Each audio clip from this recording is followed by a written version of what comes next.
Hi hello ನಮಸ್ತೆ. ಇವತ್ತು ಬೇಕ್ರಿ ಸ್ಟೈಲಲ್ಲಿ ಮಸಾಲ ಕಡಲೆ ಮಾಡ್ತಾಯಿದ್ದೀನಿ. ತುಂಬಾ ಈಸಿಯಾಗಿ ನಾವಿದನ್ನು ಮನೆಯಲ್ಲೇ ಮಾಡ್ಕೊಳ್ಬೋದು. ಬನ್ನಿ ಹಾಗಾದರೆ ಹೇಗೆ ಮಾಡೋದು ಅಂತ ನೋಡೋಣ. ಮೊದಲಿಗೆ ಈಗ ನಾನು ಒಂದು 1/4 ಕಪ್ಪಷ್ಟು ಕಡಲೆ ಹಿಟ್ಟನ್ನು ತೊಗೊಂಡಿದ್ದೀನಿ. ನಾನಿಲ್ಲಿ ಸ್ವಲ್ಪ ಮಾಡ್ತಾ ಇರೋದ್ರಿಂದ 1/4 ಕಪ್ಪಷ್ಟು ಸಾಕಾಗುತ್ತೆ. ಸೊ ಇದಕ್ಕೆ ನಾನು ಖಾರಕ್ಕೆ 1 ಟೀ ಸ್ಪೂನಷ್ಟು ಚಿಲ್ಲಿ ಪೌಡರ್, ಹಾಗೆ ಅರ್ಧ ಟೀ ಸ್ಪೂನಷ್ಟು ಜೀರಿಗೆ, ಮತ್ತು ನಾನಿಲ್ಲಿ ಕಲರನ್ನು ಹಾಕಿದ್ದೀನಿ. ಇದು ನಿಮಗೆ ಆಪ್ಷನಲ್, ಬೇಡ ಅಂತಂದರೆ ಸ್ಕಿಪ್ ಮಾಡ್ಬೋದು.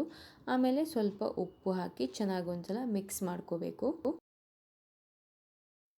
ಇವಾಗ ಇದಕ್ಕೆ ಸ್ವಲ್ಪ ಸ್ವಲ್ಪನೇ ನೀರು ಹಾಕಿ ಚೆನ್ನಾಗಿ ಮಿಕ್ಸ್ ಮಾಡ್ಕೊಳ್ಳಿ. ತುಂಬ ದಪ್ಪಗೂ ಇರಬಾರ್ದು, ತುಂಬ ತೆಳ್ಳಗೂ ಇರಬಾರ್ದು. ಸೊ ನೋಡಿ, ಈ ಕನ್ಸಿಸ್ಟೆನ್ಸಿಯಲ್ಲಿ ಇರಬೇಕು ಬ್ಯಾಟರ್. ಇವಾಗ ನಾನಿಲ್ಲಿ ಒಂದು ಸಣ್ಣ ಕಪ್ಪಾಗುವಷ್ಟು ಕಡಲೆಯನ್ನು ನಾನಿಲ್ಲಿ ತಗೊಂಡಿದ್ದೀನಿ. ಅದನ್ನು ಇವಾಗ ಹಾಕ್ತಾಯಿದ್ದೀನಿ. ಹಾಕಿ ಚೆನ್ನಾಗಿ ಒಂದ್ಸಲ ಮಿಕ್ಸ್ ಮಾಡ್ಕೊಳ್ಳಿ. ನೋಡಿ, ಕರೆಕ್ಟಾಗಿ ಕೋಟ್ ಆಗಿದೆ. ಇದನ್ನು ಒಂದು 20ರಿಂದ 25 ನಿಮಿಷ ಆದರೂ ನೀವು ಹಾಗೆ ಬಿಡಬೇಕು. ಅಲ್ಲಿವರೆಗೂ ಎಣ್ಣೆನ ಬಿಸಿ ಮಾಡ್ಕೊಳ್ಳೋಣ. ಓಕೆ, ಎಣ್ಣೆ ಬಿಸಿ ಆಗಿದೆ. ಇವಾಗ ಕಡಲೆಯನ್ನು ತಗೊಂಡು ನಾವು ಈ ಥರ ನೋಡಿ ಸಪ್ರೇಟಾಗಿ ಈ ಥರ ಬಿಡಬೇಕು, ಇಲ್ಲಾಂದರೆ ಅದು ಒಂದಕ್ಕೊಂದು ಅಂಟ್ಕೊಳ್ಳುತ್ತೆ. ಸೊ ನೋಡಿ, ಸ್ವಲ್ಪ ಸ್ವಲ್ಪನೇ ಹಾಕಿ ಒಂದೇ ಸಲ ಎಲ್ಲದನ್ನು ಹಾಕಿದ್ರೆ ಅದು ಚೆನ್ನಾಗಿ ಫ್ರೈ ಆಗೋಲ್ಲ ಒಳಗಡೆಯಿಂದ. ಸೊ ನೋಡಿ, ಈ ಥರ ಸಪ್ರೇಟ್ ಮಾಡಿ ಇದು ಒಂದು 2 ನಿಮಿಷ ಒಂದು ಮೀಡಿಯಮ್ ಫ್ಲೇಮಲ್ಲಿ ಚೆನ್ನಾಗಿ ಫ್ರೈ ಆಗಬೇಕು.